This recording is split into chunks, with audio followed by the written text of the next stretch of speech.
Hello students, welcome to my YouTube channel doctor Sanjay Om in Sindh board lecture series first year biology chapter number 2 में आज हम last molecule की बात करेंगे जिसका नाम है न्यूक्लिक एसिड। और न्यूक्लिक एसिड के बारे में हम डिस्कस करेंगे कि न्यूक्लिक एसिड की इंट्रोडक्शन क्या है, उसका बैकग्राउंड क्या है, न्यूक्लिक एसिड किन से मिलकर बनता है और इसकी कितनी टाइप्स हैं और इसका बेसिक स्केलेटन एंड फर्दर जो भी इसकी डिटेल आपकी बुक्स के अंदर मौजूद है उन तमाम चीज़ों को डिस्कस करेंगे। सो लेक्चर स्टार्ट करने से पहले एक छोटी सी रिक्वेस्ट है कि अगर आपको मेरी वीडियोज़ पसंद आती हैं तो काइंडली लाइक ज़रूर किया करें और इसी के साथ अपना फीडबैक ज़रूर दिया करें, क्योंकि आपका फीडबैक मेरे लिए बहुत इंपॉर्टेंट है। मैं आपके फीडबैक के बेस पे इन वीडियोस को और बेहतर बना सकता हूं। और इसी के साथ अगर आपका दिल माने तो चैनल को सब्सक्राइब भी करें और अपने फ्रेंड्स के साथ शेयर भी करें। सो बेसिकली अगर हम बात करें न्यूक्लिक एसिड की और न्यूक्लिक एसिड के बैकग्राउंड को देखें तो तकरीबन एक साइंटिस्ट थे जो 22 ईयर्स ओल्ड के थे, जो कि एक फिजिशियन थे या केमिस्ट थे जिनका नाम था फ्रेडिश जो है बेसिकली पस सेल के न्यूक्लियाई के ऊपर वर्क कर रहे थे। और जब वो पस सेल के न्यूक्लियाई के ऊपर वर्क कर रहे थे तो उन्होंने एक सब्सटेंस को आइसोलेट किया जिनका नाम उन्होंने दिया न्यूक्लियन। जब उन्होंने उसका नाम न्यूक्लियन दिया तो उसके बाद कुछ टाइम के बाद उन्होंने फर्दर जब स्टडीज़ की तो उन्होंने ये फाउंड किया कि जो न्यूक्लियन है ये एसिडिक प्रॉपर्टी रखता है। इस बेस के ऊपर इन्होंने इसका नाम अपडेट किया और इन्होंने इसका नाम रख दिया न्यूक्लिक एसिड।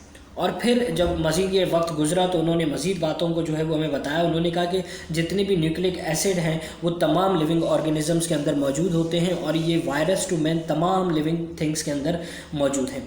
इसके बाद नंबर 2 पॉइंट उन्होंने ये बताया कि जो ये न्यूक्लिक एसिड है ये बेसिकली मैक्रो मॉलिक्यूल है, मतलब ये कुछ स्मॉल पार्टिकल से स्मॉल जो पार्ट्स हैं उनसे मिलकर बने हैं और ये लार्जर मॉलिक्यूल्स हैं जिनको हम पॉलीमर कह रहे होते हैं। और ये आपको पता है कि कोई भी पॉलीमर जो है वो मोनोमर से मिलकर बनता है, तो इसका मतलब ये है कि न्यूक्लिक एसिड का भी कोई मोनोमर है। इसी के साथ इन्होंने ये भी बताया कि जो माइक्रो मॉलिक्यूल है न्यूक्लिक एसिड का ये या तो फ्री स्टेट में पाया जाता है या फिर बाउंड स्टेट में पाया जाता है, मतलब कि ये जो है बिल्कुल फ्री फॉर्म में मौजूद है, ठीक है, मतलब किसी के साथ बाउंड नहीं है, सिंगल फॉर्म के अंदर मौजूद होता है। और बाज़ औक़ात ये किसी न किसी कंपोनेंट के साथ जो है वो अटैच होता है, बाउंड होता है। तो जो इसको बाउंड देखा गया वो प्रोटीन के साथ देखा गया और जब ये न्यूक्लिक एसिड प्रोटीन के साथ बाउंड करता है तो उन्होंने इसको एक नया नाम दिया जिसका नाम है न्यूक्लियो प्रोटीन।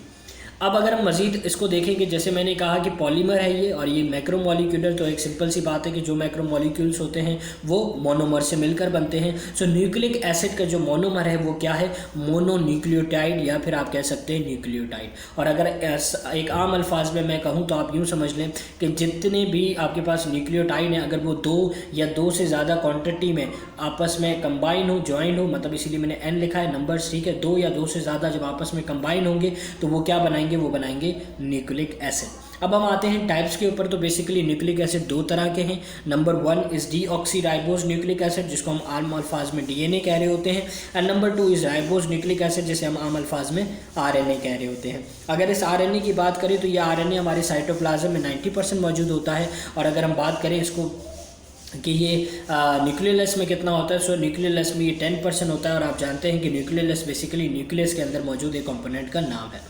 अब जैसे हमने कहा कि जो न्यूक्लिक एसिड है वो एक पॉलीमर है और वो न्यूक्लियोटाइड से मिलकर बना है।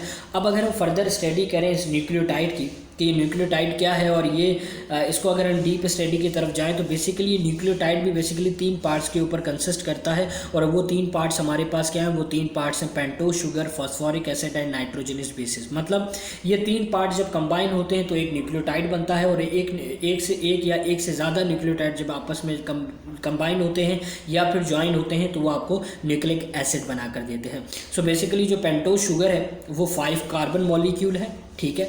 अब अगर हम बात करें इस पेंटोज शुगर की, सो ये पेंटोज शुगर कहाँ पे इंपॉर्टेंट रोल प्ले करता है, वो यहाँ करता है। जैसे हमने बात की कि हमारे पास न्यूक्लिक एसिड 2 तरह के हैं, डीएनए एंड आरएनए। सो अगर आपने ये डिफ्रेंशिएट करना है कि आपके पास जो भी न्यूक्लिक एसिड है वो डीएनए है या फिर आरएनए है, तो हम किस बेसिस पे करते हैं, हम इस बेसिस पे करते हैं कि ये जो पेंटोज शुगर है हमारे पास ये आरएनए और डीएनए दोनों में पाया जाता है। तो डीएनए एंड आरएनए को हम जो है वो इस बेस के ऊपर जो है वो क्या कर सकते हैं, डिफ्रेंशिएट कर सकते हैं। जब हम डीएनए और आरएनए का पेंटोज शुगर देखेंगे, ठीक है, तो पेंटोज शुगर के बेसिस पे हम ये आइडेंटिफाई कर सकते हैं कि ये डीएनए का मॉलिक्यूल है या फिर आरएनए का मॉलिक्यूल है। तो ये जो आपके पास पेंटोज शुगर है, ये एक बेसिक स्केलेटन की तरह वर्क कर रहा होता है। और जैसे कि आप जानते हैं, अगर इनके फार्मूलाज देखें तो राइबोस का जो फार्मूला है उसके अंदर सब चीज़ें ठीक है, C5 है, H10 है, लेकिन ऑक्सीजन की जो क्वान्टिटी है वो 5 है। और इसी तरीके से डी ऑक्सी जो डीएनए है, सो डी का मतलब होता है रिमूवल, ऑक्सी का मतलब ऑक्सीजन का रिमूवल। तो डी ऑक्सी का मतलब कि जो राइबोस का मॉलिक्यूल है ऊपर जो हमने किया, इसके अंदर से अगर एक ऑक्सीजन को रिमूव कर दो तो वो डीएनए बन जाता है। जैसे कि आप देख सकते हैं यहाँ 5 ऑक्सीजन है और यहाँ पर 4 ऑक्सीजन है। ये पेंटोज शुगर है। अब अगर हम नेक्स्ट की बात करें तो डेट इज फॉस्फोरिक एसिड, और फॉस्फोरिक एसिड का फॉर्मूला है H3PO4। और फॉस्फोरिक एसिड जो है वो तमाम न्यूक्लियोटाइड में मतलब डीएनए और आरएनए के अंदर कॉमन होता है, और ये जो है अटैच होता है आपके पास पेंटोज शुगर से। मतलब पेंटोज शुगर का जो स्ट्रक्चर है, उस स्ट्रक्चर में जहाँ पर कार्बन नंबर 5 मौजूद होगा, उस कार्बन नंबर 5 पर ये फॉस्फोरिक एसिड का ये जो मॉलिक्यूल है H3PO4, ये जाकर वहाँ पर अटैच हो जाएगा। याद रखिएगा कहाँ पे अटैच होगा, पेंटोज शुगर के कार्बन नंबर 5 पे ये फॉस्फोरिक एसिड अटैच होता है, और ये तमाम न्यूक्लियोटाइड में कॉमन है। इसके बाद अगर हम थर्ड पार्ट की बात करें, डेट इज़ नाइट्रोजनस बेसिस। तो बेसिकली 2 टाइप के नाइट्रोजनस बेसिस मौजूद होते हैं। Number 1 is purine and number 1 is pyrimidine. अब हम दोनों को बारी बारी डिस्कस करते हैं। तो जो प्यूरिन है, इस प्यूरिन के अंदर फर्दर 2 नाइट्रोजनस बेसिस है। वो 2 नाइट्रोजनस बेसिस क्या है, एक है adenine and number 2 is guanine. Adenine को हम कैपिटल A से लिखते हैं एंड गुआनिन को G से लिखते हैं। Number 2 that is pyrimidine. तो पायरामिडीन के बेसिकली अंदर 3 नाइट्रोजनस बेसिस हैं, जिसमें नंबर 1 इज साइटोसिन, जिसे कैपिटल C से लिखते हैं, थाइमिन जिसे T से लिखते हैं, और यूरिसिल जिसे कैपिटल U से लिखते हैं। अब यहाँ पर ये है कि जो डीएनए है आपके पास, डीएनए के अंदर और आरएनए के अंदर डिफरेंस देखें, क्योंकि हमारे पास 2 न्यूक्लियोटाइड है, तो प्यूरिन जो है वो दोनों में सेम होता है। मतलब एडेनिन और गुआनिन जो है वो डीएनए के अंदर भी होते हैं और आरएनए के अंदर भी होते हैं, लेकिन यहाँ पे फ़र्क आता है पायरामिडीन के अंदर। डीएनए के अंदर साइटोसिन एंड थाइमिन मौजूद होता है, और आरएनए के अंदर जो है आपके पास थाइमिन नहीं होता। थाइमिन की जगह कौन मौजूद होता है, यूरिसिल मौजूद होता है। तो नाइट्रोजनस बेसिस की बेस पर भी हम डीएनए और आरएनए को जो है वो डिफ्रेंशिएट फर्दर करते हैं, और इसका स्ट्रक्चर जो है वो आपकी बुक में पेज नंबर 33 पर मौजूद है। आप इस पायरामिडीन और जो प्यूरिन है, इनके स्ट्रक्चर भी आप मज़ीद देख सकते हैं। इसके बाद अगर हम फर्दर बात करें तो न्यूक्लियोटाइड को हम 2 स्टेप्स में बना सकते हैं। मतलब अगर हम बात करें फॉर्मेशन ऑफ न्यूक्लियोटाइड की, कि ये न्यूक्लियोटाइड बनता कैसे है, इसमें जो 3 पार्ट्स हैं ये कैसे कंबाइन होते हैं, आपस में कैसे बनते हैं, तो ये भी बेसिकली एक सवाल है जो आपका MCQs या कहीं पर भी पूछा जाता है कि न्यूक्लियोटाइड कैसे बनता है।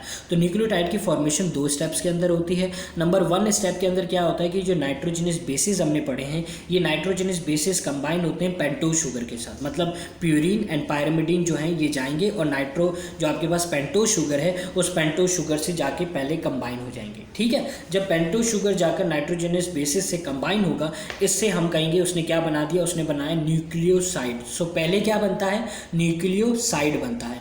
फिर ये न्यूक्लियोसाइड मजीद इस न्यूक्लियोसाइड में, जैसे मैंने बताया था कि पेंटोज शुगर का जो 5th कार्बन होगा उसके ऊपर जाकर फॉस्फोरिक एसिड जो है वो जाके अटैच हो जाएगा।